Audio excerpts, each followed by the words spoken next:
আড়ং সেলাইয়ের জন্য মাছ বরাবর আন্ডারলাইন বরাবর মাঝখান থেকে একটা করে কাঁথা সেলাইয়ের মতো সেলাই উঠিয়ে নিতে হবে। তারপর বন্ধুরা একটু ভালো করে খেয়াল করে দেখলেই তোমরা করতে পারবে।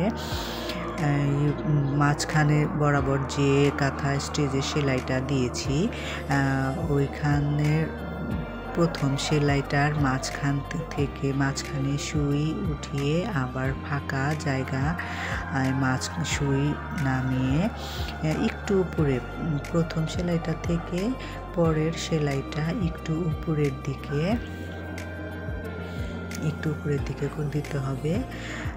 তারপরে আর একটা সেলাই আরও একটু উপরের দিকে দিতে হবে, আর একটু উপরের দিক থেকে দিতে হবে একই মাপে, আর একটু উপরের দিক থেকে এইভাবে তোমরা দিবে। এক পাশে দুটি সেলাই দিলাম আমি, মাঝখানে একটা সেলাইয়ের পর এবার অপর পাশেরও সেই মাঝখান বরাবর সুই নামাবো, আবার খালি জায়গার মাঝখান বরাবর সুই উঠাবো।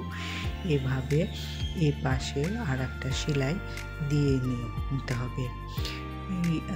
এভাবে করে প্রত্যেকটা ফড়ির থেকে শুরু মাঝখান বরাবর থেকে শুরু করে আবার সুই উঠিয়ে আবার খালি জায়গায় সুই ফেললে এরকম সুন্দর সেলাই একটা আড়ং সেলাই হয়ে যাবে। এই সেলাইটা তোমরা একটু ভালো করে লক্ষ্য করে খেয়াল রেখে মনে করে করলে খুব সুন্দরভাবে করতে পারবে। এই সেলাইটা অনেক সহজ, অনেক ইজি এবং দেখতেও অনেক সুন্দর লাগে। আমি এই সেলাই দিয়ে একটা পাঞ্জাবির হাতের কাজ কমপ্লিট করছি। তোমাদের মাঝে পুরো টিউটোরিয়াল নিয়ে অবশ্যই হাজির হব, অবশ্যই তোমাদের সাথে সেটা শেয়ার করব।